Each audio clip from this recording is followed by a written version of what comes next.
Welcome to the Animagination podcast, the podcast where we dive deep into the worlds of your favourite animes, uncovering the stories, characters, and creativity that makes these shows and movies so impactful and so unforgettable.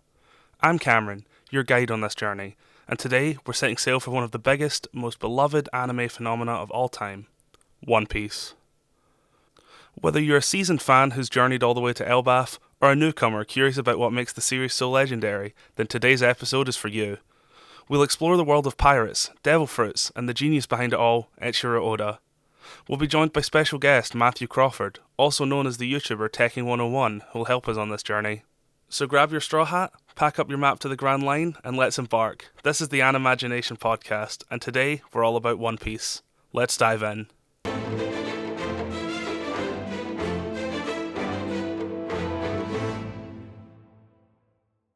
One Piece first launched as a manga in Weekly Shonen Jump in July 22nd, 1997, written and illustrated by Eiichiro Oda.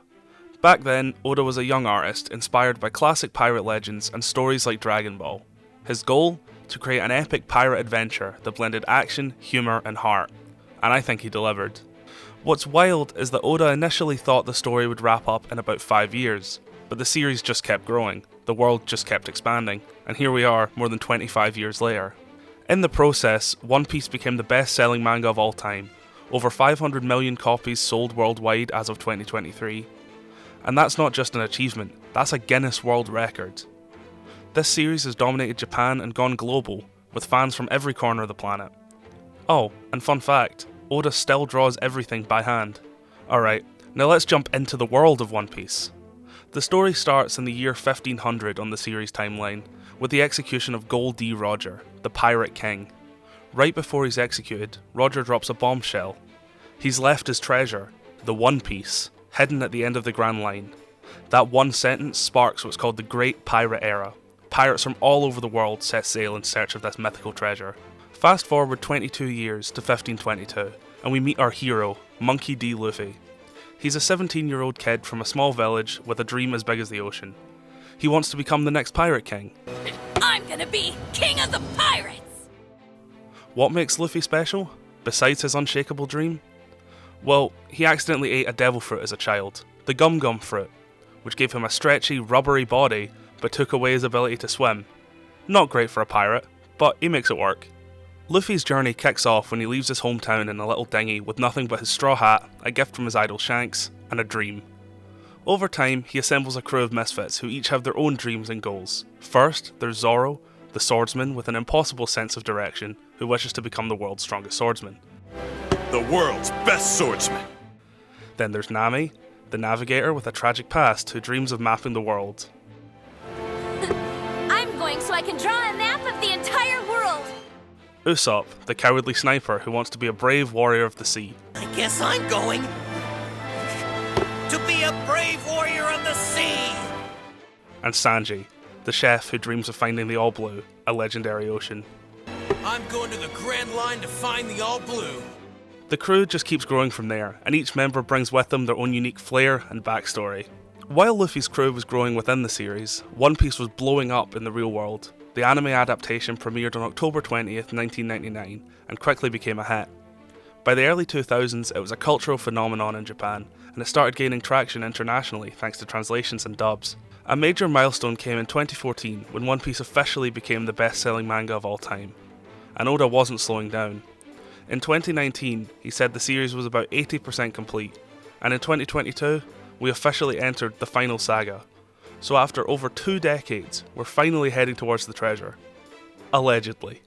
But Oda does love extending his series. The series also started breaking into other media. Video games, movies, even a live-action adaptation from Netflix in 2023. Surprisingly, the live-action series was a hit. Some say it broke the curse that all live-action anime adaptations must be bad. It captured the heart of the story and brought new fans into the fold. Whether you're into the manga, the anime, or the live-action, One Piece has something for everyone. So why has One Piece lasted this long and stayed this popular? It's all about the themes. Adventure, freedom, found family. It resonates with so many people. Plus, Oda's world building is on another level. Every island, every arc, every character feels fully fleshed out. It's not just a story about finding treasure, It's a story about chasing your dreams and living life on your own terms. But don't just take my word for it. Let's see what our expert has to say.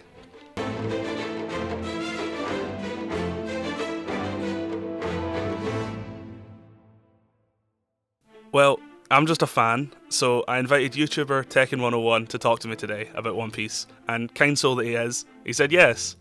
So, Tekken, for those at home who don't already know, who are you, and what do you do? My name is Matthew Crawford, and I run a YouTube channel. I'm a full-time YouTube content creator. I've been doing it for about 14 years now, and I primarily discuss a anime series on my channel called One Piece. Talk about some other stuff too. There was a series called Bleach. That's kind of what my channel got started on. My Hero Academia, Dr. Stone. I've talked about some other series, but One Piece is the main one. And yeah, I just talk about the series and the characters and what's happening in future chapters and theories and stuff like that. You've been doing this for a while now then, talking about quite a few different series, as you said. Obviously your main focus now is One Piece, but how did you get started? What first got you into anime in general? I think the first way I got into it is probably the same way a lot of people did in like the 90s, which was Pokemon. At the time, I didn't really know Pokemon was considered anime because I wasn't really thinking about it in that sense of like where this animation was coming from. Like it was all just cartoons to me, like at the time. But I got a little older and then I realized like, oh yeah, Pokemon, Yu-Gi-Oh, that's all from Japan. Probably the first one that I consciously like knew that this was Japanese that was being dubbed into English was Naruto, which was 2005. So that was like, I was 12 years old when that came out. So that got me into it. And then later on came Bleach and then One Piece and then some other stuff that, really opened my eyes to what anime was. Yeah, that makes sense. It's interesting you mentioned Pokemon and Yu-Gi-Oh, because I know people to this day that don't even know they're from Japan. They just view them as cartoons. I think in part that's probably because of the changes that were made when they were westernized. Like I watched them when I was younger as well, but it wasn't until later that I actually started watching what I guess you could call anime. Yeah, so I think like Pokemon, Pokemon was originally dubbed by 4Kids and they made a lot of changes. Like the most famous one was probably like, or infamous I should say, was like they changed the rice balls to like jelly donuts to make it more Americanized. And as a kid, I don't remember ever finding that weird, like, because I just accepted like, oh, okay, those are just weird donuts or whatever. So I didn't even think about it like, oh, this is coming from another country. This is just the same way of like Courage the Cowardly Dog and Cow and Chicken and Pokemon Yu-Gi-Oh. They're just all cartoons to me. But probably like, I think the first one that got me really into what anime could be was Fooly Cooly, which was a very short, like 6-episode series I saw when I was 13, and that dealt with some more, it was a very silly, wacky anime at times, but it also dealt with some more serious subject matter that I hadn't really seen before. So that's like my initial thoughts on anime. I think you were a little younger than I was when you realised the difference in the appeal. I didn't really have a realisation moment. I just watched what my friends recommended until I learned what I liked. And to be honest, I hadn't even heard of Fooly Cooly until you brought it up right there. Fooly Cooly, it's really good, and they came out with, like, recently they did an extra 2 seasons, and they're actually airing 2 new seasons right now on Adult Swim, which is interesting, but the original is very near and dear to my heart. Forgive the corny segue here, but moving to another series I believe is near and dear to your heart, and the one I wanted to speak to you about today, One Piece. How did you first discover that? I discovered One Piece, it was also through 4Kids. 4Kids, for those that don't know, it was a dubbing company. They're the ones that originally dubbed Pokemon into English, which kind of put them on the main stage of this. And a lot of times it's kind of hit or miss, a lot of the series that they dubbed. Sometimes they would give characters silly accents and they would change things, and a lot of censorship, which a lot of times wasn't because of 4Kids. It wasn't, them making that decision. It was like the higher-ups and like how just American television works for like Japanese television, like standards and practices and stuff. But they started dubbing One Piece and watched that dub and had, at the time I thought it was okay. I really liked Sanji's character, who spoke with this very thick, like silly Brooklyn accent, which a lot of people like to make fun of. But at the time I thought it was really cool. So that's how I first got into it. So obviously you're a fan. You've built your channel around One Piece. You've spoken a lot about how good the series is. But how has that affected how you look at things? Do you think it's changed your perspective, on how you look at other series? One Piece, after I got into the actual series, like the original like manga, which is like the comic format of this, and then the anime that was not dubbed by 4Kids, that was more like just from what it was in Japan. It sets a very high standard for me because the world building in that story, the way the characters are written, is very, very well done by Eiichiro Oda, who is the author of One Piece. And a lot of times I'll be watching a series and I'll be thinking, man, world building in this is not as good as in One Piece, or the way that the arcs are structured might not be as well done as in One Piece. So I try to distance myself from that because it's not always fair to judge another series based on a completely other one. They're not like it's not like this series was set out to be exactly like One Piece, and it shouldn't be held to that standard. But I have a hard time doing that sometimes just because I talk about it and that's what I discuss on the channel. But Yeah, you have to try to be fair. Like, just because one series is really good doesn't mean that the others are bad. And you have to be careful how you talk about that too, I think, because, you can say you like pancakes and people assume you hate waffles. But outside of your personal opinions, or the quality of the series, what about its impact? What sort of impact do you think One Piece has had on the industry? Oh, the impact One Piece has had has been immense. There's so many mangakas that get started now, new series coming out in Shonen Jump, which is the same magazine where One Piece is serialized, that take Oda as inspiration. And you can really see that with a lot of them. I think it's both a positive and a negative. I think that Shonen Jump, like Shueisha, the bigger publishing company, they want stuff that'll sell. So what sells really good? One Piece. And so they might be like, hey, we want you to make a series that's kind of like One Piece, not an exact ripoff, but something similar to One Piece so it'll sell. And that kind of ties down, I think, a lot of authors. There's a series called Black Clover, which the beginning of Black Clover is maybe not so much like One Piece, but it's very similar to a lot of other manga like Fairy Tail, Naruto. It even has a lot of similarities to like Harry Potter in it. And so it seems very standard at first, but as it got popular, it began to like branch out a little bit more. So it's like initial authors that start doing stuff in Shonen Jump have to kind of stay in this lane of like, this is what we know does well, and then if it does successful, then you can kind of branch out. I've also seen a lot of people compare Black Clover to series like Naruto or Fairy Tail, which makes sense, I guess, because they're also hyper successful. So it makes sense it might be pushed that way. Yeah, no, absolutely. Series like those, and like One Piece, especially with how impactful you've said it is, will end up with millions of fans. Probably fans of all kinds, actually. So this might be tricky, but how would you describe the average One Piece fan? An average One Piece fan, I think, is just somebody that casually watches the anime at their own pace. So there's the manga of this, which is the comic that comes out first, and that's released every week, and keeping up to date on that, and then the anime comes out a little later. So what I do, I have to read the manga. I read the spoilers for the manga, what's going to happen before it's actually released, and then I have to make videos on it. So I'm like really up to date with this. But most people that are my friends that watch One Piece will be like, oh yeah, I'm on like Eni's Lobby, I'm on this one particular arc, and I just watch it whenever I have the free time to do it. And I think that's what most fans are, and maybe don't take it too seriously if they don't understand a certain thing about, like, there's a lot of stuff in One Piece, a lot of characters, a lot of moving parts, and not everybody's going to sit down and like analyze it with a fine-tooth comb like I have to. So, just keep that in mind, I think, with most One Piece fans. What about yourself as a fan? Obviously what you do for work, and as you've said, you had to change how you consume it to read spoilers and leaks and such, but do you think that's changed your enjoyment of the series? I wouldn't say it spoils my enjoyment of it. Whenever a new chapter comes out, I read it and I get really excited, even if I read the spoilers so I know what happens. Like, when I read the spoilers, that's just text format of what happens. Like, Luffy does this, or this character will attack this person. But then it's a different story when you're actually seeing Oda's art and you get to see how it all clicks together. And I get really excited when I read the chapters, and I immediately want to talk about it, and that's what I do on the channel. If I didn't care about One Piece anymore, I wouldn't be talking about it. Sometimes it feels more of a job. Sometimes it feels like maybe I don't really feel like filming today, but I have to get something out, so I got to do it.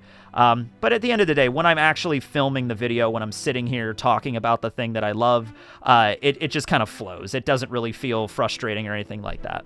You're definitely in a bit deeper than most, I think it's fair to say. And you've been into One Piece years now. So you started as a teenager, right? But for an average reader, or viewer, is there any specific time you think they should watch One Piece? Yeah, so the thing about One Piece is it's classified as shonen, which is a demographic in Japan. It essentially is a male audience that's typically like young adult would be the genre that we would have here in the States. If you go to a bookstore, it'd be like YA fiction, something like that. There is blood, there is gore, not a lot of it, but characters get stabbed and shot, and there's a lot of gore there. There's characters that dress rather sexually explicitly. In fact, it's crazy to me because One Piece airs at I think 9 a.m. on Sunday mornings in Japan, and that time slot here in the States, I don't know about you, but well, you're from obviously not from the United States, but that time slot here is like Dora the Explorer, Bob the Builder, cartoons meant for little kids.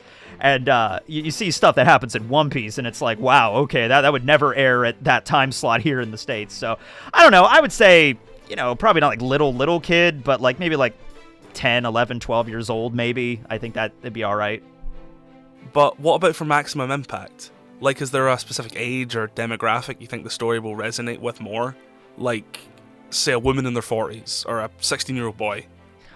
So whenever you're making a manga, there has to be a set demographic. So the demographic for One Piece overall is shonen, but that doesn't mean only teenage boys can enjoy it. There's people all over the world that love One Piece that are adults, and some people that are even fans of my channel that message me that are elderly, that are in their 60s or 70s that like reading One Piece with their grandkids or whatever. So you gotta pick a specific demographic, because otherwise it's just not gonna be marketable as well.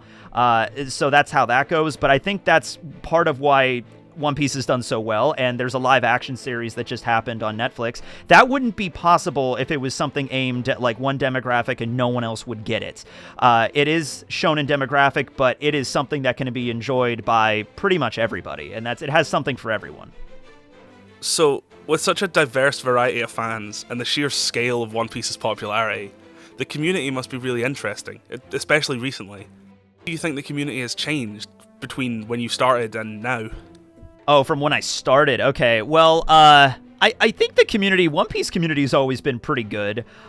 So there's a thing called power scaling, which is always a fun word to use. Power scaling is could this character beat this character? Maybe two characters that have never fought, or, sometimes it's taking characters from different series. And those discussions, they might seem just oh, that's not a big deal. That's just if this character fights Goku versus Saitama, whatever. But people take those discussions very, very, very seriously on the internet. People have come to maybe metaphorical blows over that. But overall, I think it's pretty good. It's not so... I've seen worse communities on the internet from other series. One Piece is hardly, the worst one I've seen in that respect. But, I think overall we just kind of come together and realize this is something that Oda has created, and it's going to stand the test of time. It's a modern epic, sometimes I call it, which might seem a little bit, I don't know, a crazy thing to say, on the level of like Greek epics and shit like that. But I would say this is pretty good. Sorry, am I not supposed to swear? I did swear there. You could cut that out. I could re-record it. You know what? You just cut that part out. It's fine. So what about before power scaling was this big thing? Maybe back when YouTube started up, really. What was the community like back then, if you know? So I wasn't around during that time. There was very few people I know that are there was a guy, Randy Troy, and he does YouTube videos, and he's been around in the community since I think 2003, 2004. I was I don't even know I knew about One Piece in 2004. I don't think it came out until later in the States. So I really started reading it in high school. I was around, 15 years old, so probably 2008 is when I started reading it. The only discussions online that I remember seeing is going on the websites to read the manga, and they would have little discussions, comments under the chapter and just talking about what happened. I would watch YouTubers at the time, the Insane Game Freak, and that got me interested in actually making the channel myself. So, there were some inspirations there, but I wasn't really involved in, there was a website back in the day called the Arlong Park Forums. There was, the Oro Jackson. There was a bunch of different sites and forums for One Piece, but I wasn't really involved in any of those. Hopefully you don't get whiplash here, but I'm going to zip us from the past to the present and then looking forward to the future now. What did you think of the live action, and how do you think the community felt about the live action? No, I think my opinion is pretty dead on with it, and I said that in my videos about it that I gave it about like an 8.5, and I think that's where it's sitting right now on IMDb. People got to understand there's sort of this curse when it comes to live action anime. Most of them have not done really well, and even the ones that aren't bad are just kind of okay. They're average, not good enough to get a second season, but just eh. One Piece kind of broke that curse because it did get a season 2. That was confirmed. Everybody seems to like it. Obviously there were people that weren't going to like it from the start. And I think it's just having expectations of it being exactly like the manga. And if they changed anything, then they weren't going to like it. And live action and anime is just not, you have to change things. There's just no way to keep it the same thing. So it's not perfect. There's things that can be improved on. There's things in season 1 that you can kind of look at and just be like, oh, that special effect was kind of not that great. But that just means that in the future, they know what to work on. They know what to improve. I assume the second season will have more episodes, maybe a slightly bigger budget. I mean, this could be the most expensive property that Netflix has if it goes really well. But there's so much material that they're good for a long time. So I have high hopes for the live action. So, my mum and dad, who never watched an anime in their lives beyond an episode or 2 of Pokemon with me as a child, even they sat down and watched the One Piece live action, which I thought was really cool. It's something I never thought I'd see. So do you think the live action adaptation has opened doors for new people and new demographics to experience One Piece? So I don't think we've really seen the full effects of that, but I've already seen, people in my life that have never watched anime before, like checking out the live action and being like, this was pretty good.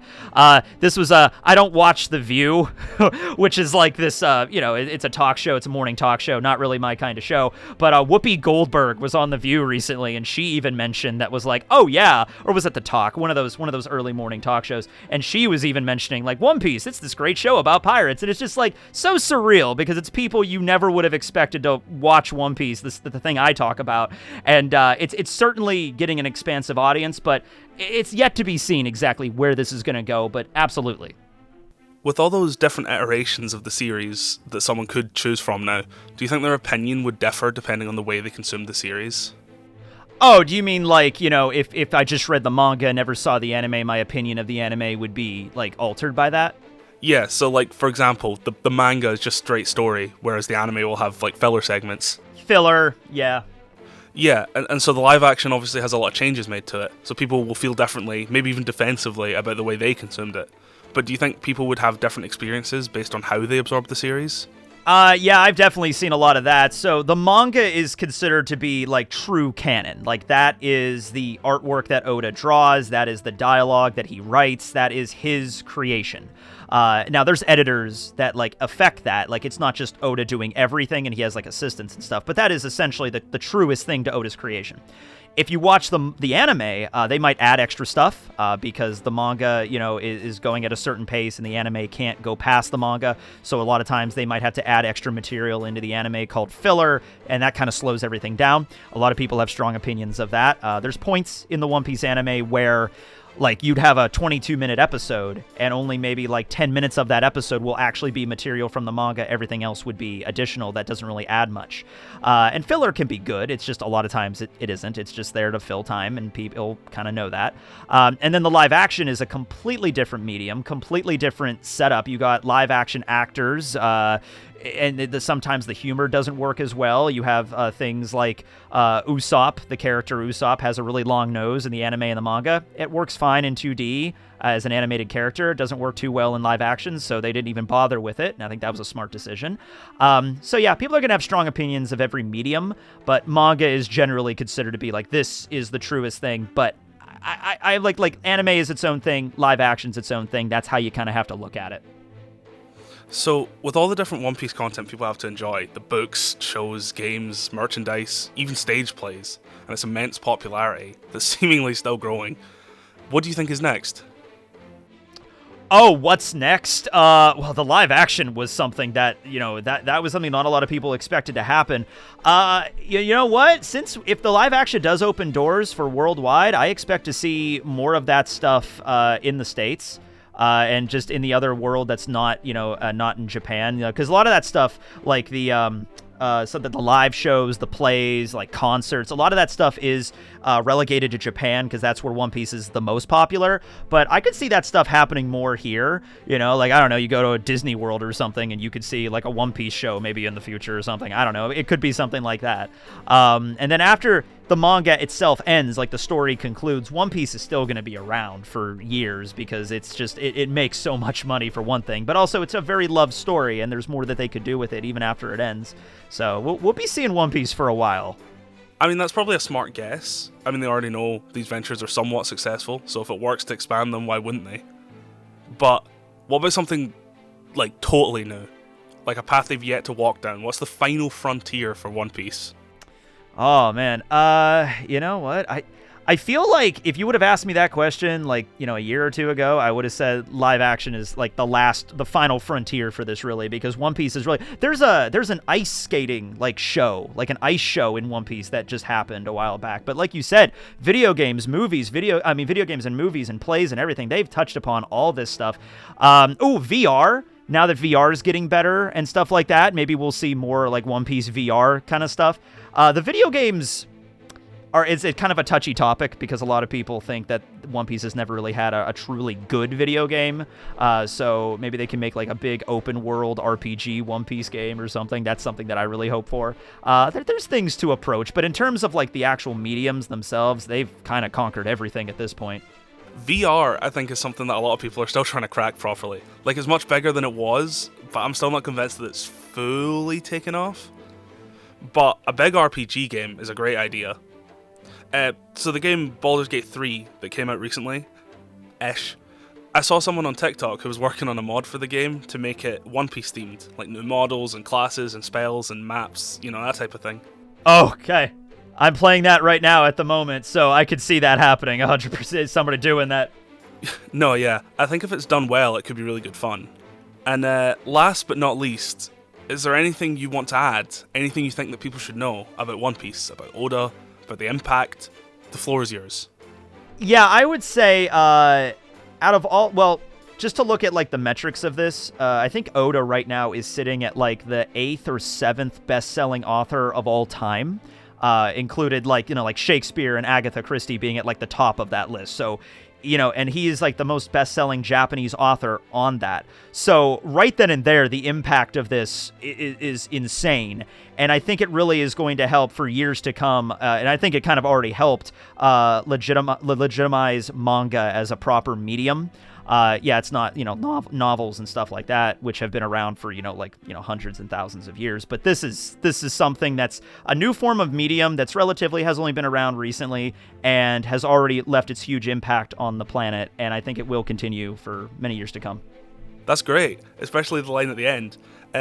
Back in college, they told us when interviewing someone, you know, to try and listen out to get the soundbite. And I think you've just given it to me. Yeah, there you go. You got the soundbite, you know, just like One Piece will change the world. I could just give you soundbites, you know. Sure, if you've got some in the chamber, I'll take them. One Piece is the modern Greek epic. There you go, man. Yeah, there you go. Yeah, make a trailer for it. That's perfect. Yeah.